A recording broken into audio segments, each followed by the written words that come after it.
हिंदुओं और मुसलमानों के बीच जबरदस्त ईंट पथराव। इस सब के जिम्मेदार क्या हिंदू हैं? क्या इसके जिम्मेदार मुसलमान हैं कि हिंदू धर्म खतरे में है? क्या सच में हिंदू धर्म खतरे में है?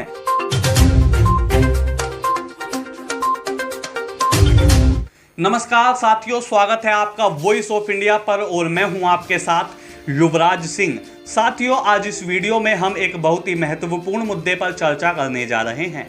इन दिनों भारत में मंदिरों मस्जिदों को लेकर काफ़ी ज़्यादा सांप्रदायिकता फैलाने की कोशिशें हो रही हैं। पहले हनुमान जयंती के दिन दिल्ली के जहांगीरपुरी में ज़बरदस्त बवाल, उसके बाद कानपुर में हिंदुओं और मुसलमानों के बीच जबरदस्त ईंट पथराव, रामनवमी के दिन देश भर के कई हिस्सों में जबरदस्त अराजकता, उसके बाद नुपुर शर्मा के आपत्तिजनक टिप्पणी को लेकर देश भर में विरोध प्रदर्शन, उसके बाद अब नुपुर शर्मा के बयान का समर्थन करने पर राजस्थान के उदयपुर में एक दर्जी की गौस मोहम्मद और रियाज नाम के दो युवकों ने दिन दहाड़े चाकू घोंपकर हत्या कर दी, जिसका भी न केवल स्थानीय लोगों ने बल्कि पूरे देश भर में विरोध हो रहा है। इस घटना की निंदा की जा रही है। एक तरफ हिंदू धर्म के हिंदू समुदाय के लोगों में भी आक्रोश की भावना है, तो दूसरी ओर मुस्लिम समुदाय के लोगों में भी आक्रोश की भावना है। साथियों, आखिर इस सब का जिम्मेदार कौन है? इस सब के जिम्मेदार क्या हिंदू हैं? क्या इसके जिम्मेदार मुसलमान हैं? या फिर इस सब के जिम्मेदार कुछ एक ऐसे लोग हैं जो दोनों समुदायों के बीच रहकर ऐसी सांप्रदायिकताओं को बढ़ावा देकर अपनी राजनीतिक रोटियां सेकना चाहते हैं?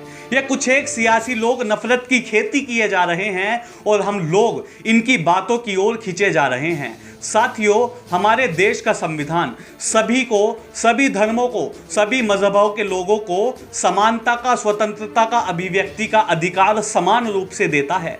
और ये देश की संस्कृति रही है कि यहाँ हिंदू, मुस्लिम, सिख, ईसाई, जैन, बौद्ध और तमाम धर्मों के लोग एक साथ मिलजुल कर खुशी खुशी रहें, भाईचारे की, सौहार्द की भावना को बढ़ावा दें और सांप्रदायिकता का अंत करें। लेकिन वर्तमान परिस्थितियां इन तमाम कामों के विपरीत हो रही हैं। पहले तो इस बात पर नजर डालते हैं कि आखिर इस सब के पीछे कौन जिम्मेदार हैं? इन अराजकताओं का, इन सांप्रदायिक झड़पों का कौन जिम्मेदार है? साथियों, इस सब की वजह, स्पष्ट वजह यह है लोगों की मानसिकता। कुछ एक लोगों की मानसिकता पूरे देश की जनता की मानसिकता को प्रभावित कर रही है। आजकल देश भर में सांप्रदायिक बयान दिए जा रहे हैं, जिससे सांप्रदायिकता को बढ़ावा मिल रहा है। कुछ एक राजनेता, जो हिंदू समुदाय के कुछ एक राजनेता हैं, जो कि हिंदुओं में जाकर कहते हैं कि हिंदू धर्म खतरे में है, तो कुछ एक मुस्लिम राष्ट्रवादी राजनेता सो कॉल्ड, जो कि मुस्लिम समुदाय के लोगों में जाकर कहते हैं कि मुसलमानों पर अत्याचार किया जा रहा है। क्या सच में मुसलमानों पर अत्याचार हो रहा है? क्या सच में हिंदू धर्म खतरे में है? साथियों, ऐसा कुछ नहीं है। लेकिन सच्चाई ये है कि ये दोनों काम हो रहे हैं, क्योंकि लोग ऐसे लोगों के भड़कावे में आते हैं, ऐसे लोगों के भड़काऊ भाषण सुनकर वायलेंस पर उतर आते हैं। मेरी सभी लोगों से ये अपील है कि आप ऐसे लोगों के भड़कावे में ना आए, ऐसे लोगों के भड़काऊ भाषणों से बचें। ये लोग दोनों समुदायों में मौजूद हैं, हिंदुओं में भी मौजूद हैं, मुसलमानों में भी मौजूद हैं। इन लोगों का कोई धर्म नहीं है।